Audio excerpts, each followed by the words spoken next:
नाम एंजल चकमा, उम्र 24 साल। मारने वाले आरोपियों का नाम नहीं सुनेंगे, जरूरी है बताना। इस देश में किस तरह से कुछ जातिवादी मनुवादी गुंडों ने राष्ट्रवाद का झंडा उठा रखा है। यूपी में वो तलवारें बांट रहे हैं, वो कह रहे हैं कि हम जिहादियों को मारेंगे। उनको बांग्लादेश और पाकिस्तान में जो हिंदुओं पर हत्याएं हो रही है उसकी चिंता है, वाजिब है चिंता, लेकिन वो चिंता भारत सरकार को करनी चाहिए। ये जो हिंदूबाज जो घूम रहे हैं, जो बरेली में दलित समाज की बच्ची जब पार्टी करती है तो उस पर हमला करते हैं, ये जब हाथरस में एक वाल्मीकि समाज की बेटी का गैंगरेप कर देते हैं, उसके बाद पंचायत करते हैं, ये केस जब सिंगर जैसा अपराधी छूट जाता है तो जश्न मनाते हैं, चाहे मुस्लिम हो, पीड़ित दलित हो। सोचिए, ये एंजल चकमा जिसकी हत्या हुई है, या वाल्मीकि समाज की बेटी का जो गैंगरेप हुआ था, या रोहित वेमुला, जब भी कोई दलित, पिछड़ा, किसान, आदिवासी, अल्पसंख्यक मारा जाता है तो ये घर से निकलते हैं। सोचिए, जब सिख समाज के लोग और हरियाणा पंजाब के जब किसान, यूपी के किसान, जाट समाज के लोग जो कट्टर हिंदू हैं, वो जब धरने पर बैठे थे तो ये आए थे क्या सड़कों पर? वो तो किसान हिंदू थे। दरअसल ये लोग आरएसएस और बीजेपी के लोग हैं, जो किसी भी कीमत पर ये सारे, जिस तरह से ये जो जातीय हिंसा हो रही है, एक सीवी पांडे ने पता है क्या कहा है, ब्राह्मण पूर्व जज, कि यादव और रविदास समाज के खिलाफ पूरे देश में बाकी जातियों को भड़काओ, एससी एसटी ओबीसी जातियों को, और इनका आरक्षण खत्म कर दो। आपने किसी हिंदू संगठन, बजरंग दल, हिंदू वाहिनी, इन सबको देखा है किसी दलित पिछड़े पर जब अपने, इनको पाकिस्तान वाले हिंदू की चिंता है, बांग्लादेश वाले हिंदू की चिंता है, जिसकी चिंता सरकार को होनी चाहिए। और चिंता अगर सही है तो जाके करो हमला बांग्लादेश पर, करो पाकिस्तान पर, करो जाके चीन पर। नहीं, ये सिर्फ ड्रामा है इनका। दलित, पिछड़े, किसान, आदिवासी, अल्पसंख्यकों का वोट बीजेपी की तरफ धर्म के नाम पर ट्रांसफर कराया जाए। आरएसएस को द न्यूयॉर्क टाइम्स ने एक ऐसे संगठन के रूप में चिन्हित किया है जो अपनी सेना खड़ी कर रही है। और इनकी सेना क्या काम करी तो समझिए।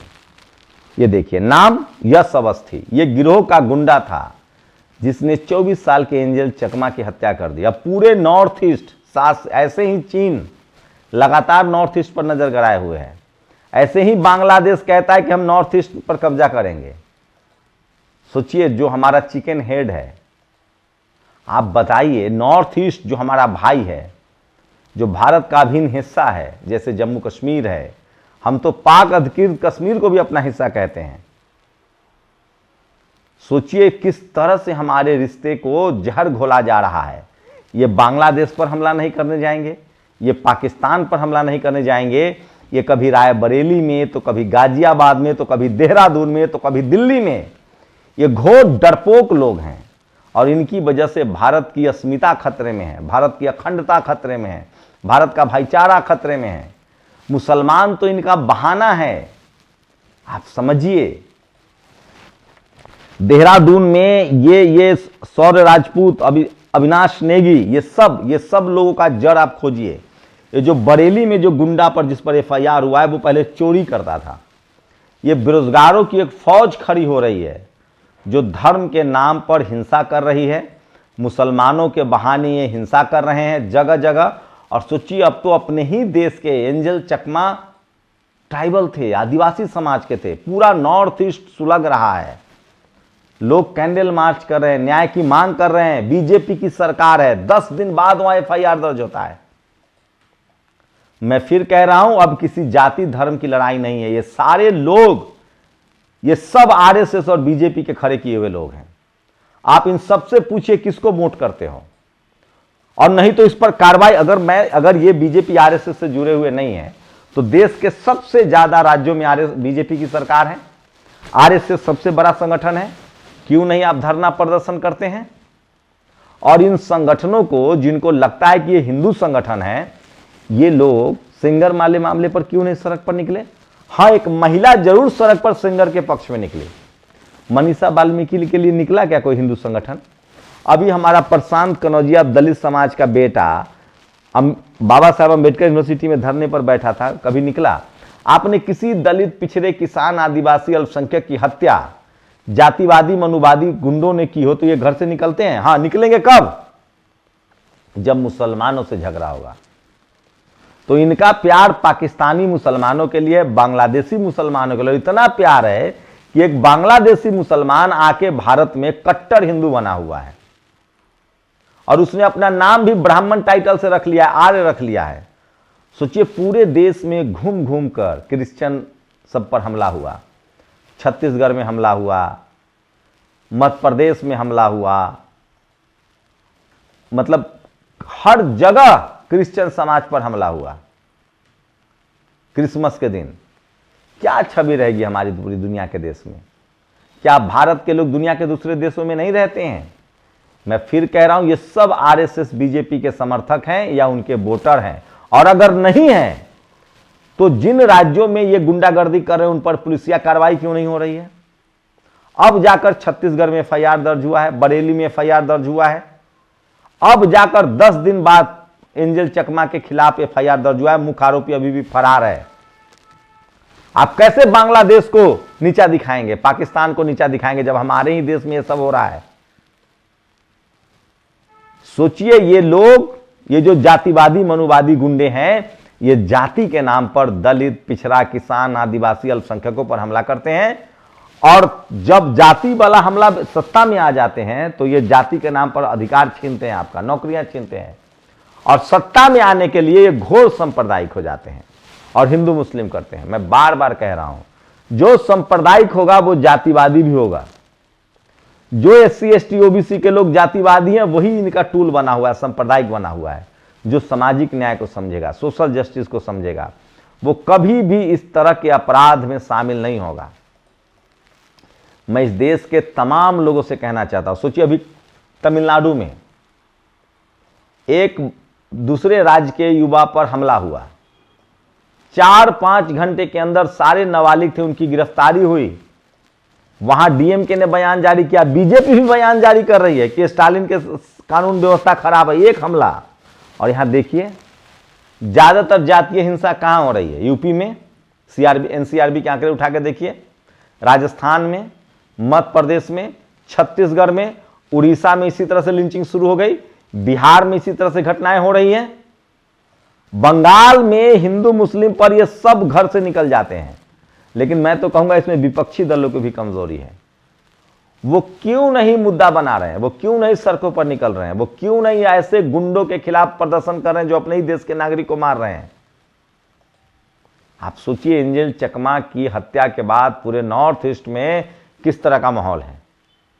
लोग अपने आप को अकेला महसूस कर रहे हैं। आप कैसे भारत मजबूत भारत बनाएंगे? ये हिपोक्रेट लोग कहते हैं कि हमको अखंड भारत चाहिए, अफगानिस्तान भी चाहिए, पाकिस्तान भी चाहिए, बांग्लादेश भी चाहिए, और अपने ही त्रिपुरा के भाइयों को मारते हो। अपने ही देश के दलित, पिछड़े, किसान, आदिवासी, अल्पसंख्यक को मारते भी हो, उनका अधिकार भी छीनते हो। शर्म नहीं आती है राष्ट्रवादी कहते हुए और भारतीय कहते हुए? सोचिए, सब तब हो रहा है जब कोर्ट कचहरी है, पुलिस है, संविधान है।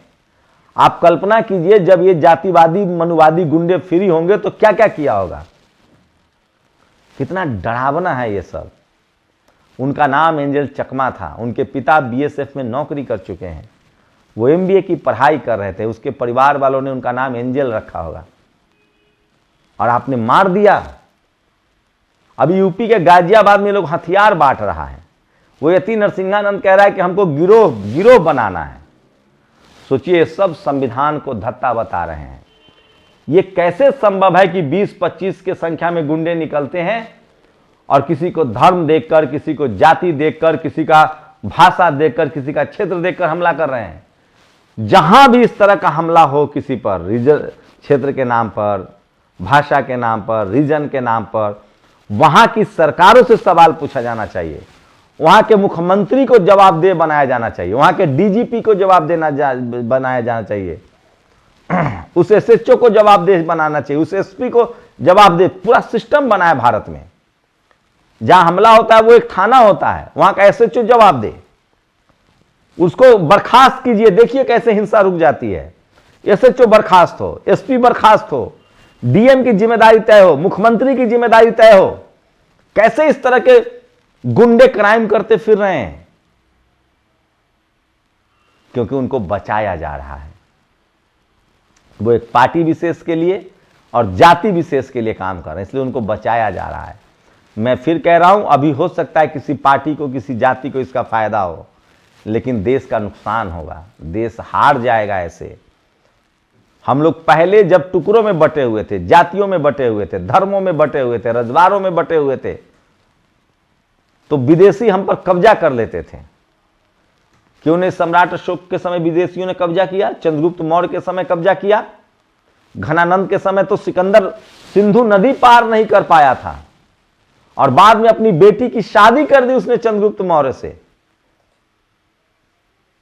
क्योंकि तब भारत जाति और धर्म पर बटा हुआ नहीं था, एकजुट भारत था। जैसे ही भारत में जातिवाद, मनुवाद और मनुस्मृति आई, तब मुट्ठी भर विदेशी हम पर आक्रमण करते रहे, कभी हून आक्रमण करते रहे, कभी